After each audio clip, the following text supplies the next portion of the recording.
우리 사도행전을 우리가 지금 보고 있습니다. 지난주에 말씀은 12제자를 간택하는 내용이죠. 한 자가 탈락되었습니다. 탈락된 가운데 12이 채워졌고, 12이라고 하는 자들은 주님의 부르심을 받은 자로서 천국 생명록에 기록된 자이고, 한 자는 생명록에서 탈락되는 자가 발생했죠. 가룟 유다는 탈락되었고, 그 자리에 마띠아라고 하는 자가 대체되었습니다.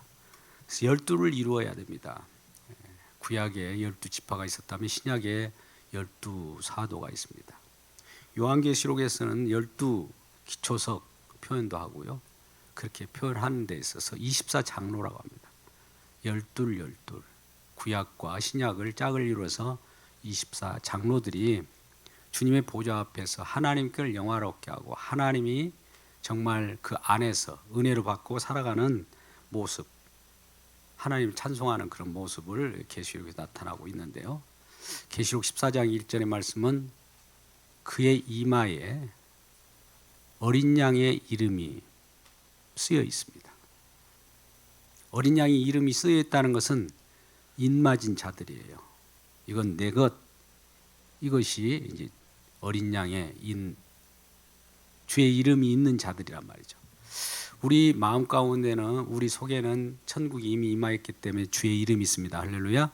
네, 그래서 주의 이름이 있는 자하고 없는 자하고 확 갈려집니다. 성령이 임하니까, 성령이 임하면 모든 사람이 예수 믿을 것 같지만, 성령이 임하는 장소에서는 두 가지 현상이 나갑니다. 오늘 표현 보면 성령이 임할 때 3절에 마치 불이 혀처럼 갈라지는 것들이 그들에게 보여. 갈라진다는 것입니다. 불의 혀같이. 불이라고 하는 건 심판이에요. 심판 가운데서 갈라져요. 어떤 자는 심판 가운데 구원받는 자가 있고, 심판 가운데 그대로 불 가운데로 그냥 태워지는 자들이 있습니다.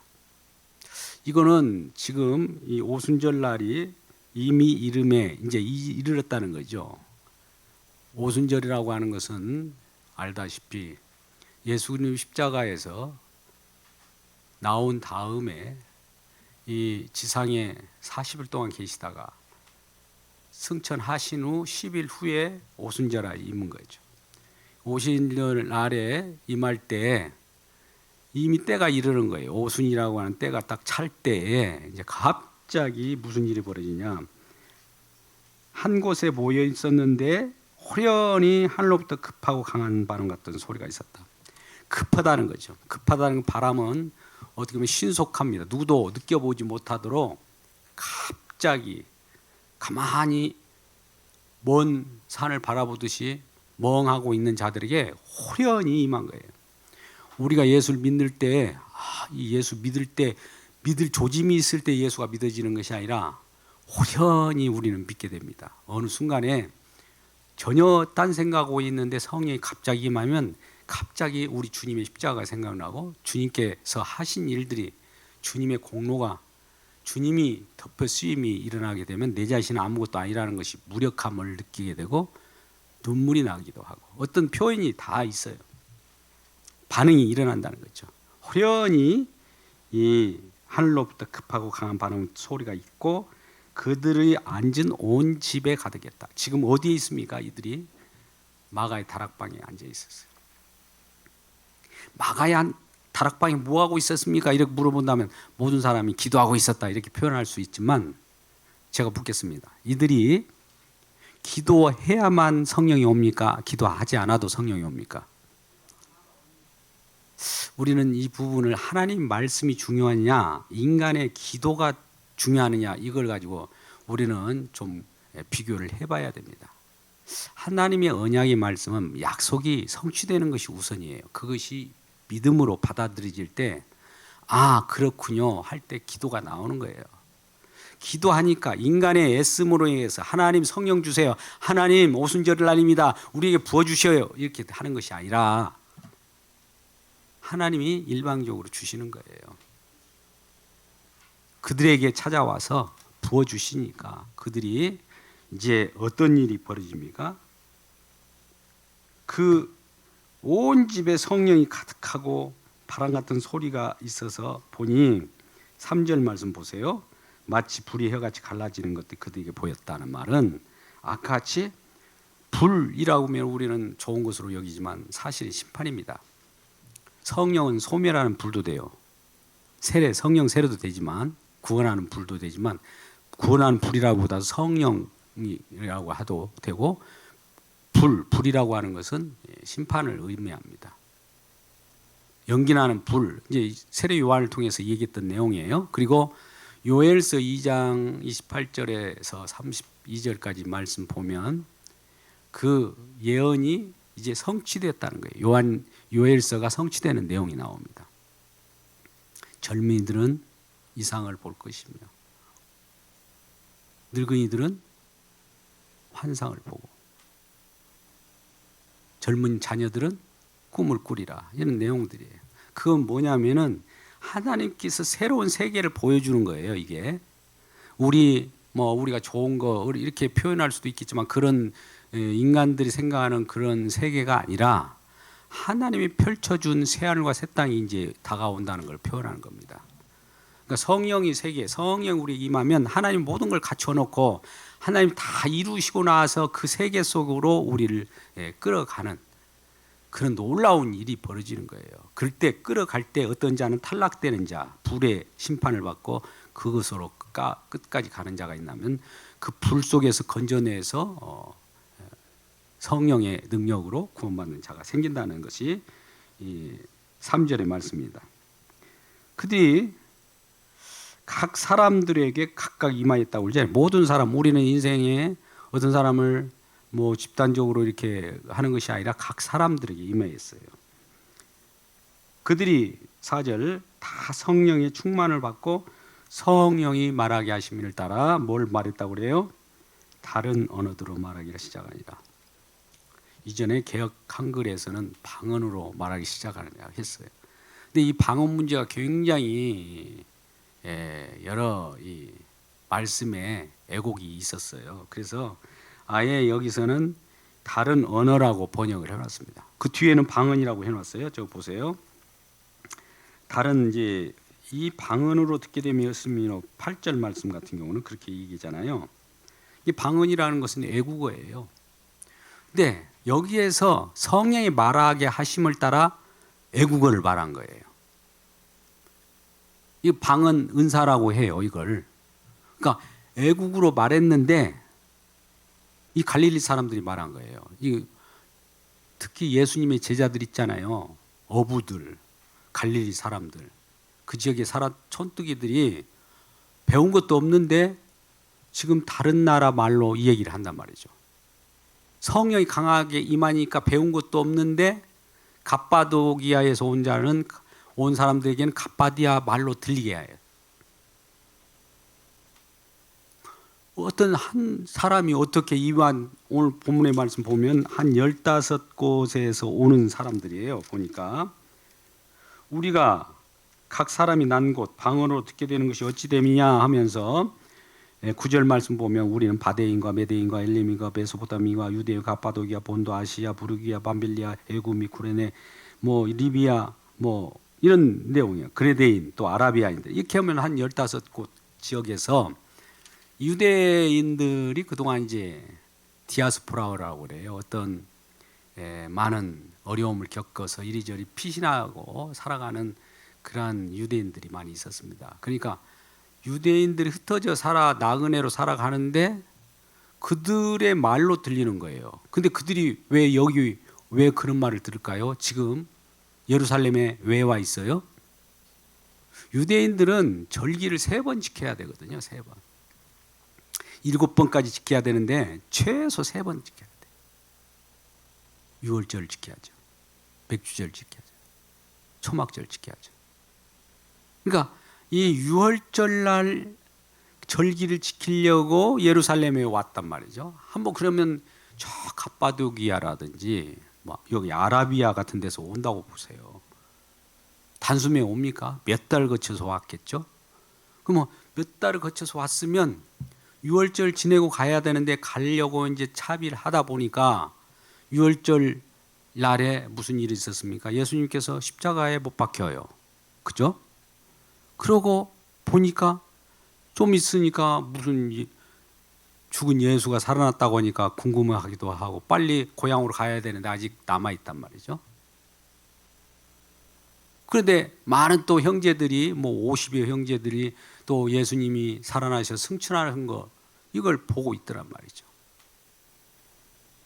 그러니까 50일째까지 머물러 있는 거예요. 예루살렘에. 그때 오순절 날에 성령이 임하니까 거기에 있던 사람이 어떤 자들은 성령을 받고 지금 다락방에 있었던 120명의 그러한 예수님의 제자들이 막 말하는데 외국에서 왔던 사람들이 애국어로 들리는 거예요. 분명히 이 사람은 갈릴리 말로 했는데 애국어로 들려요. 그러니까 이 중간에를 이 은사라고 하는 하나님은 왜 이런 은사를 주셨느냐? 하나님의 복음을 전하라고 은사를 주는 것이 다른 의도가 없습니다. 오늘날 참 이상한 일들이 많이 벌어지는데 왜 그러냐면 성령의 은사는 성령이 왜 은사를 주냐? 말 그대로 성령의 능력이에요. 성령이 하실 일이에요. 이 성령을 왜 우리에게 주셨느냐 하는 것이 이제 곧 우리가 얘기해야 될 일이지만 먼저 오순절 날에 왜 방언을 이들에게 주셨을까요? 이 말입니다. 왜 방언을 주셨어요? 왜 방언 은사를 주셨을까요?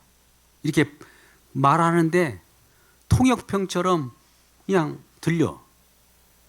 누가 또 통역해 줘야 되는데 이제 통역이 안 될 때 고린도전서 이제 12장이나 14장 경우는 통역을 주라고 그래요.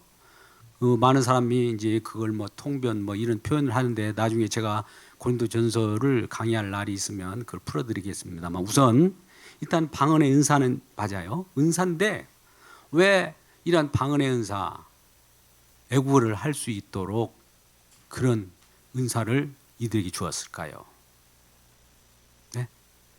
예. 우리가 왜 처음에 이 언어가 왜 흩어지고 언어가 왜 분산됐죠?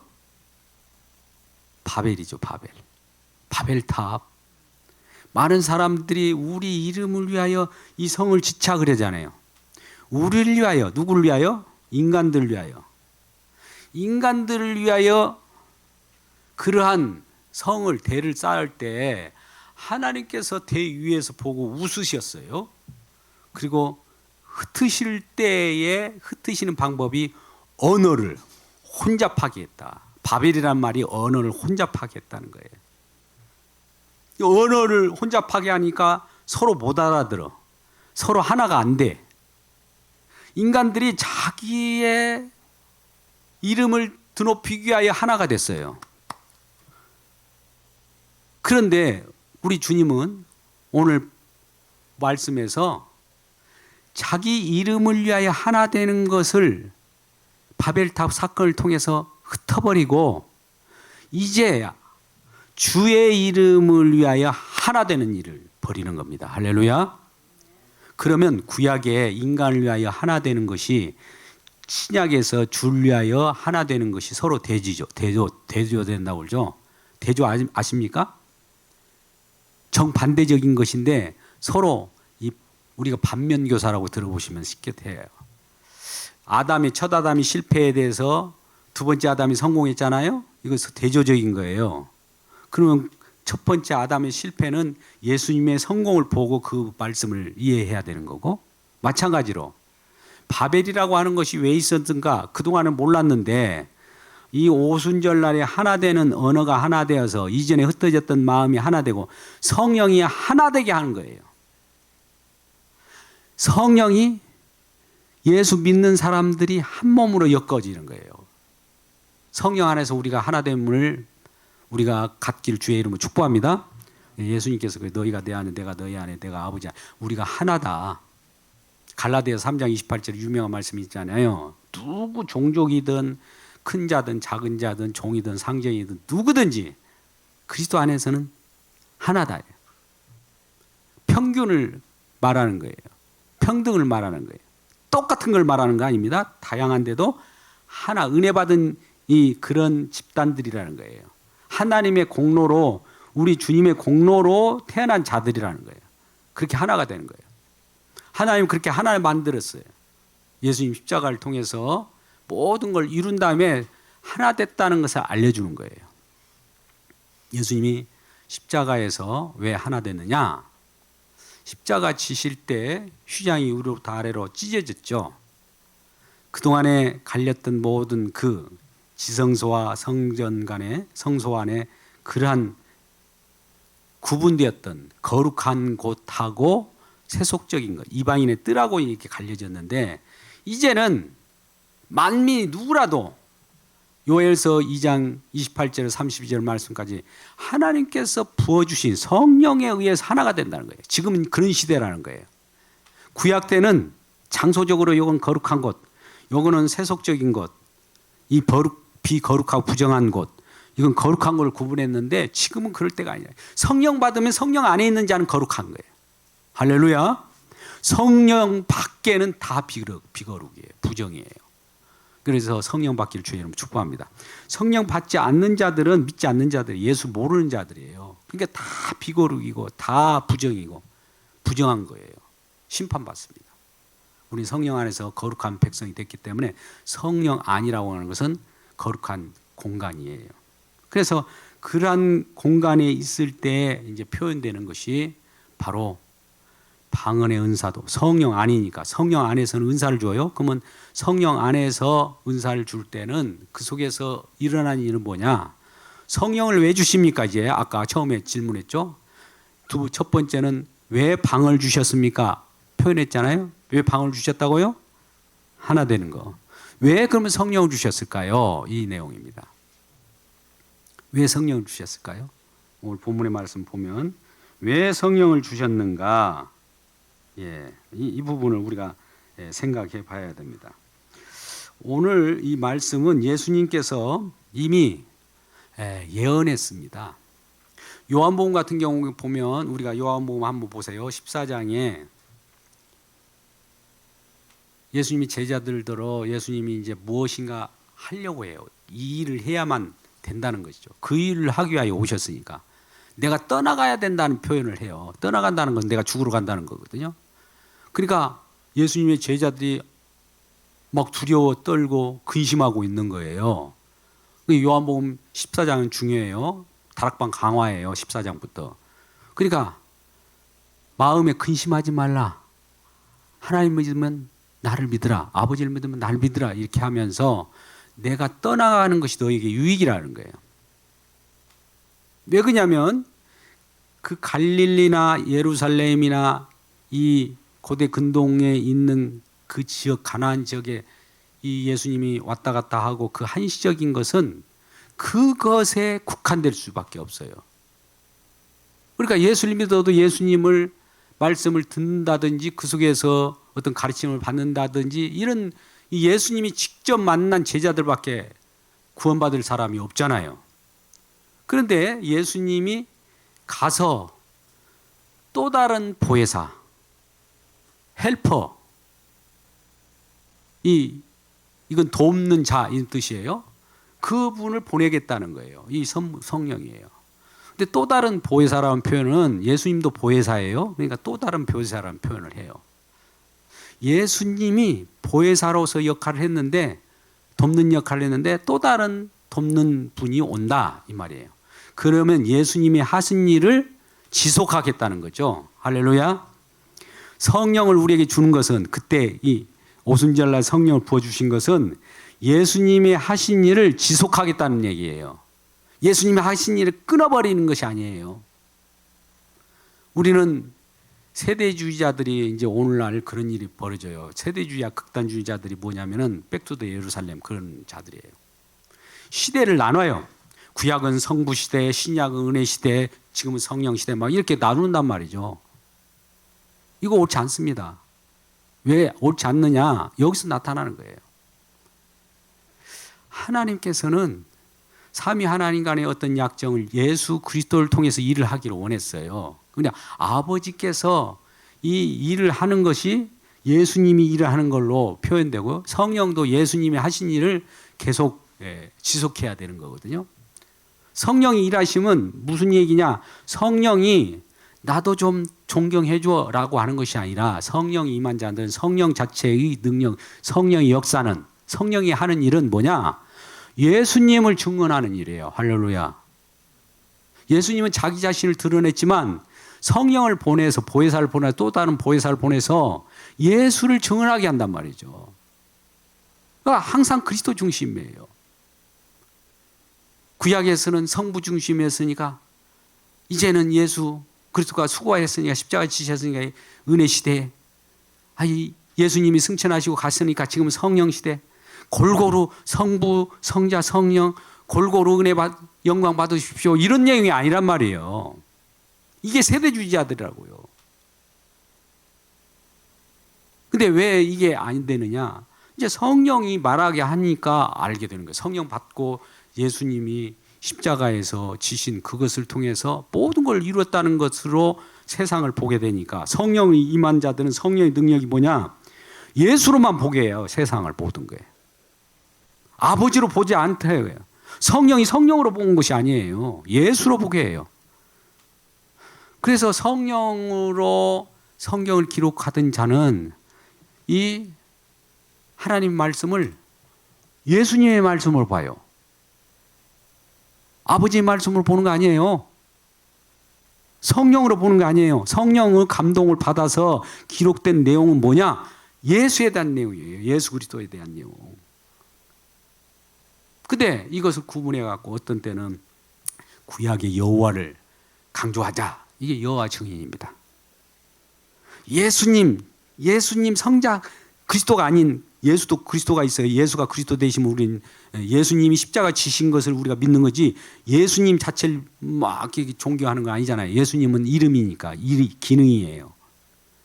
예수 중심 교회 이초석 2단 성령 말하지 않겠습니다. 하도 그건 뭐 요즘 나 그 말 하면은 난리치니까. 이게 세대주의예요. 세대주의.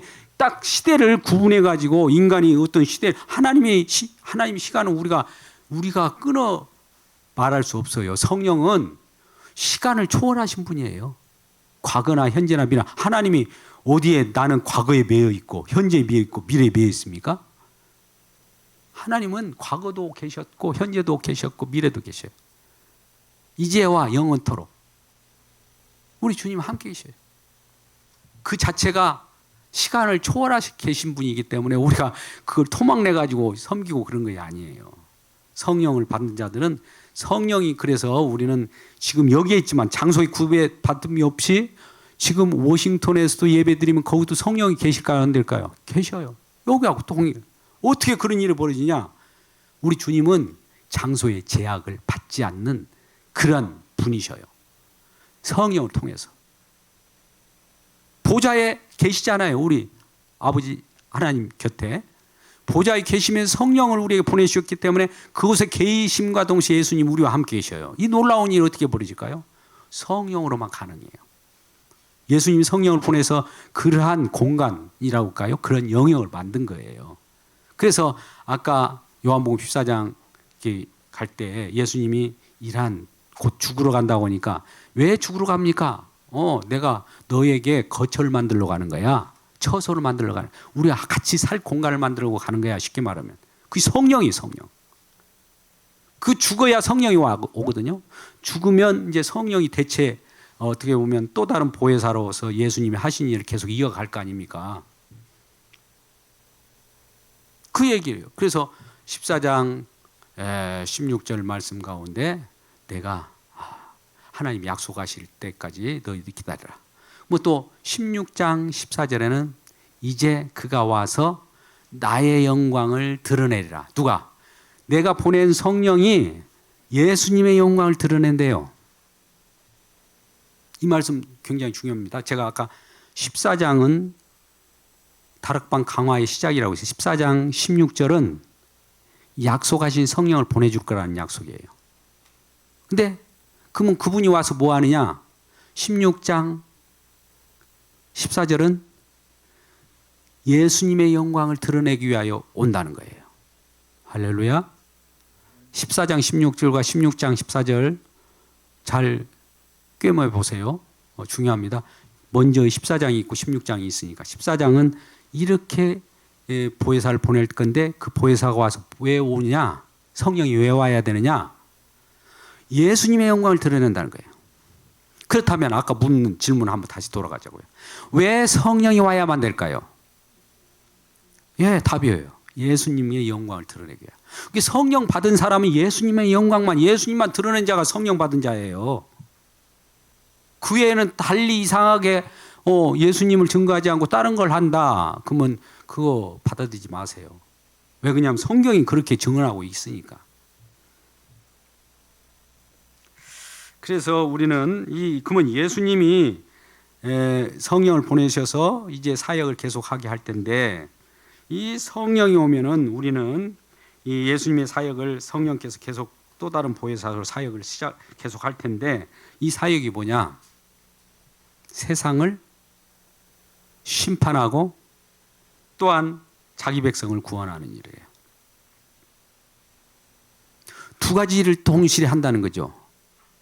아까 불의 혀가 갈라지는 것 같이 했잖아요. 갈라지죠. 구원받을 자, 심판받을 자 갈라지는 일을 하는 거예요. 성령 받은 자. 그러면 성령 받은 어떤 전도자가 혹은 설교자나 목회자가 복음을 증거했다고 봅시다. 성령에 힘입어서. 복음을 증거하면 어떤 일이 벌어질까요? 갈라지는 역사가 있습니다. 알고가 축정이가 확 갈라져야 돼요. 근데 우리는 이렇게 보고 싶잖아요. 이 누군가 복을 전하지만 다 예수를 믿고 다 돌아와 버려야 된다고 이렇게 하는 편견을 우리는 지금부터 버리시길 주의 이름으로 축복합니다. 이 부분은 고린도서 2장에서도 나왔어요. 그리스도 향기라고 하는 하나님의 복음이 어떤 자에게는 사망의 냄새로 들려가지고 정말 역겨워요. 그리스도 향기라고 하는 복음의 향기. 어떤 사람은 생명의 향기로 정말 듣고 싶고 그 맡고 싶은 그런 향기로 두 가지로 쫙 갈라지는 거예요. 그러니까 이 부분을 우리가 오해하면 안 돼요. 또 어떤 사람은 지옥만 보내려고 심판만 이렇게 강조해서 하는데 이 두 가지를 다 하기 위하여 오신 분이에요.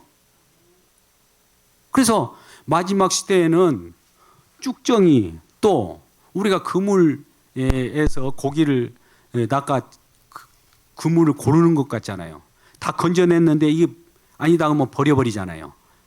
선한 것만 이렇게 갖추고. 이 마지막 때라는 거죠. 마지막 때에 말세에 성령을 너에게 보내노니 그러잖아요. 말세는 다 종결 끝났다 이거예요. 이제 다 예수님께서 일하신 것이 고기도 다 잡았으면 나쁜 것은 저쪽으로 던져버리고 이쪽으로 옮기고 얹고 그런 걸 하는 거예요. 그것이 오순절 날에. 그래서 오순절 날이 뭐 하는 곳이냐. 이제 성령을 받은 자들이 이제 복음을 증거해서 알곡과 쭉정이가 갈라지는 모습으로 이제 교회가 탄생한다고 볼 수 있는 거예요. 구약에서는 시나고그라고 하는 형태로 회당이라고 하는 것을 교회라고 볼 수는 없어요. 왜 그러냐면 성령이 임한 시대가 아니거든요. 구원받은 백성이 나타나면 성령을 받아야 어찌할꼬 회개로부터 나오는 것이 시작되는 그 시점이 하나님의 몸된 교회가 된다고요. 예수 그리스도를 머리로 해서 몸의 지체로 붙어 나오는 그 자들이 교회예요. 교회를 이제 항상 우리는 너무나 잘 알잖아요. 우리 자신이 교회입니다. 할렐루야. 이 건축물이 교회가 아니에요. 건축물을 교회로 삭각하게 만들어서 뭐 성전 건축 이런 얘기도 지금은 그런 시대가 다 지났어요. 기본적으로 우리가 초대 성경을 알지 못할 때는 그 잘못 인도한 사람 말을 다 그대로 믿었기 때문에 이렇쿵 저렇쿵 그걸 받아들였기 때문에 오늘날도 복음 전하는데 굉장히 그런 선입견과 그런 것 때문에 복음이 장애를 가져와요. 기존에 나 믿는다 이거예요. 근데 그 신앙이 율법 신앙이고 장애 신앙이다 이거예요. 그걸 다 거쳐야 돼요. 마지막 때는. 그래서 성령이 오면 모든 거 갈리고 분명해집니다. 그래서 오늘 이제 뒷부분을 보면 방언으로 방언이 이제 방언이 애국어예요. 여기 우리 방언의 애국어인데 애국어를 말하는데 방언에 애국어 은사를 받았는데 애국어를 그냥 자기 말로 하는데 애국어로 이렇게 통역되는 그런 은사예요. 초대교회 그게 있었습니다. 지금도 뭐 유효하다고 볼 수 있어요. 자, 그런데 다 놀라서 당황하며 서로 이르되 이 어찌된 일이냐. 12절 말씀 보세요. 그럴 때 두 부류가 나왔다고 그러잖아요. 12절 말씀 보면 다 놀라서 당황하여 서로 이르되 어찌된 일이냐 하며 또 어떤 이들은 조롱하여 이르되 그들이 새 술에 취했다 하더라. 반응인 그와 같이 현격하게 두 개로 나온다는 겁니다. 하나님의 역사를 보고도 어떤 사람들은 조롱을 해요. 참 시대가 각박해졌습니다. 저는 요즘에 보면 마음이 답답해요. 정말 예수 믿는 사람들도 강팍해졌을 뿐만 아니라 지도자들까지도 너무 강팍합니다. 마음이 탁 다쳐버려요. 왜 그러냐면 성령이 임하면 너희가 예루살렘과 온 유대와 사마리아와 땅까지 이르는 내 증인이 되리라라는 하나님의 약속이잖아요. 약속을 받았을 거 아닙니까? 약속을 받은 저와 여러분이 예수 그리스도를 증언하는 일, 복음을 증언하는 일, 이런 데 관심이 있지 않고 그걸 빙자해서 다른 것에 초점을 맞추고 있는, 너무나 그런 것을 보면 막 미쳐버려요. 근데 나 자신은 그런 면이 없지 않느냐. 어떨 때 시기 날 때가 있어요. 내 속에도 그거 있다는 거예요. 이건 회개할 문제입니다만, 누구라도 있습니다만. 복음은 전하는 걸로 끝나는 거예요. 우리는 성령 받은 자는 왜 성령을 주느냐? 복음 증거라고. 복음이 뭐냐? 예수 증인되라는 거예요. 아까 그랬잖아요. 성령이 임하면 사도행전 1장 8절 다 말씀하잖아요. 성령이 임하면 권능을 받고, 권능 받은 상태가 뭐냐? 성령의 능력으로 내 증인이 되리라. 뭐 증인이 되는 그것이 성령 받은 자예요. 그러면 내 증인이 누구예요? 예수님 증인. 그럼 예수님 증인을 하다 보면 예수님이 하신 일이 뭐며, 예수님이 누구시고, 예수님 우리와 관계가 뭔가를 얘기해 줘야 되는데, 예수님이 하신 일은 상관없이 예수님은 또 하신 일이 우리를 위하여 어떤 일을, 우리 좋게 하려고, 우리 배부르게 하려고 그랬다는 거예요. 우리 배부르게 하려고 믿는 예수는 어떤 예수인지 아세요? 이스라엘 지금 유대인들이 바리새인들이 믿는 예수예요. 바리새인들이 믿는 예수가 초대교회에 그 예수님이 오셨을 때 어떻게 나타났습니까? 예수님을 임금 삼으려고 하는 것이 바리새인들의 믿음이에요. 왜 임금 삼으려고 했을까요? 내 행복, 나 중심으로 예수를 믿는 사람들이 바리새인들입니다.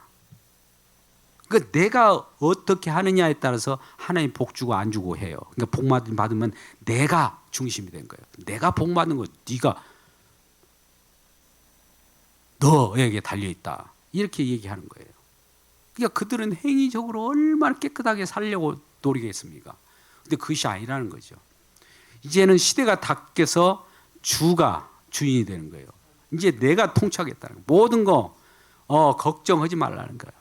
뭐 이전에 나는 이래서 저래서 이거 핑계가 될 수가 없다는 거예요. 조건 따지지 말라는 거예요.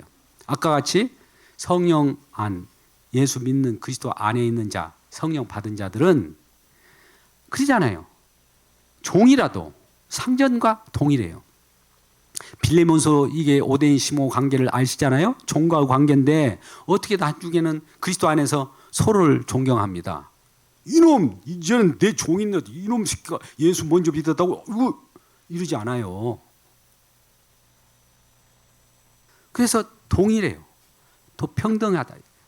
종기 주님을 믿는 믿음 안에 있는 형제 자매들이기 때문에 서로를 이제 사랑하고 또 서로를 위하여 일을 하게 되는 겁니다. 그런 일이 벌어지는 것이 초대교회예요.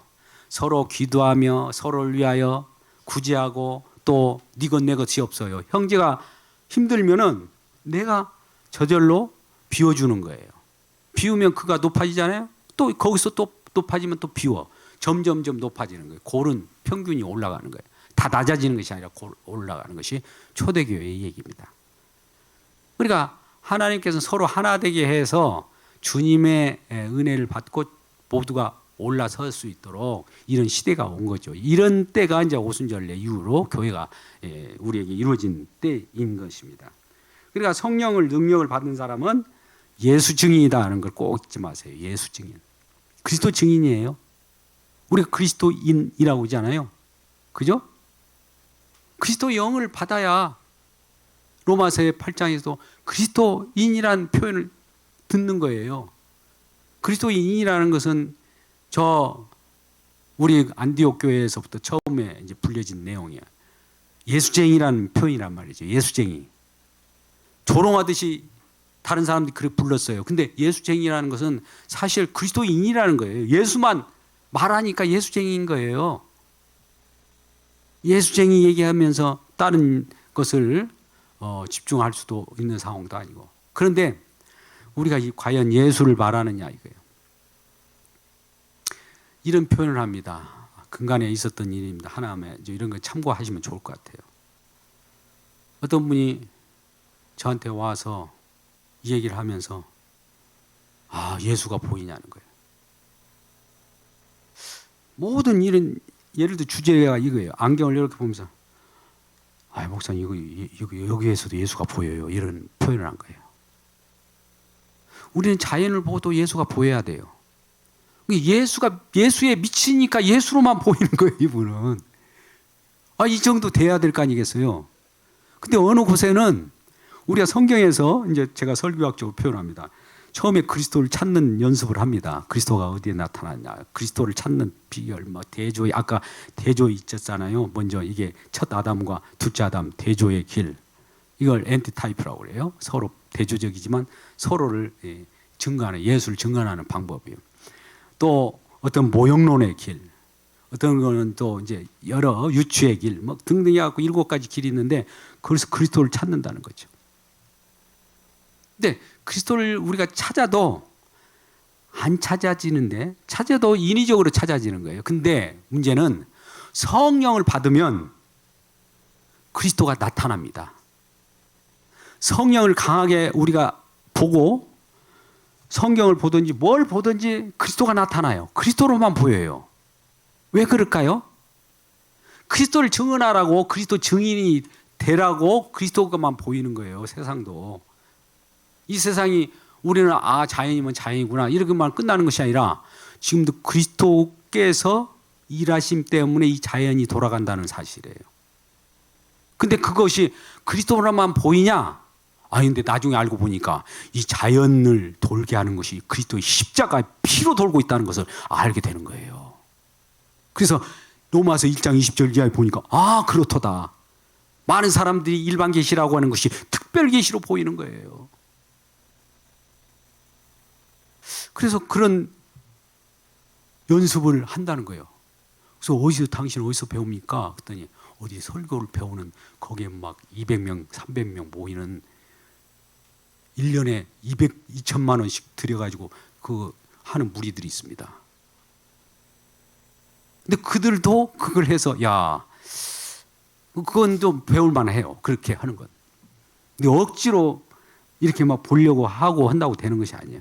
성령을 받으면은요, 강하게 예수 그리스도만 보여요. 세상이 형제 자매에게도 예수 그리스도가 보여요. 그래서 우리 모두가 성령 받고 예수 그리스도로 보여지고 그러한 교회 되시길 주의 이름으로 축복합니다. 기도하겠습니다. 아버지 하나님, 그렇습니다. 우리 주님께서는 성령께서 이 땅에 오실 것을 미리 구약에서 여러 번 예언했습니다. 요엘 선지자를 통해서 말씀하신 것이 마지막 때 말세에 우리에게 임할 성령을 예언하셨고, 또 오순절 날에 성령이 임하여서 우리가 예수님이 이 땅에 오시면 그 분이 또 다른 보혜사를 보내셔서 알곡과 죽정이 나눠지는 불의해같이 갈라지는 것이 있다고 했습니다. 심판과 구원이 동시에 일어난다고 합니다. 하나님 과연 이러한 성령을 우리가 받았을 때 심판으로부터 구원받게 하여 주시고 알곡으로 또 우리 주님께서 원하시는 하나님의 백성으로 살게 하여 주시옵소서. 예수 믿고 또 더욱더 회개하는 심령으로 주님 앞에 나와 부복하며 우리 주님을 더욱더 높이며 주님을 으뜸으로 여기며 살아가는 우리 모든 백성들 되게 하여 주시옵소서. 예수님의 이름으로 기도드리옵나이다. 아멘.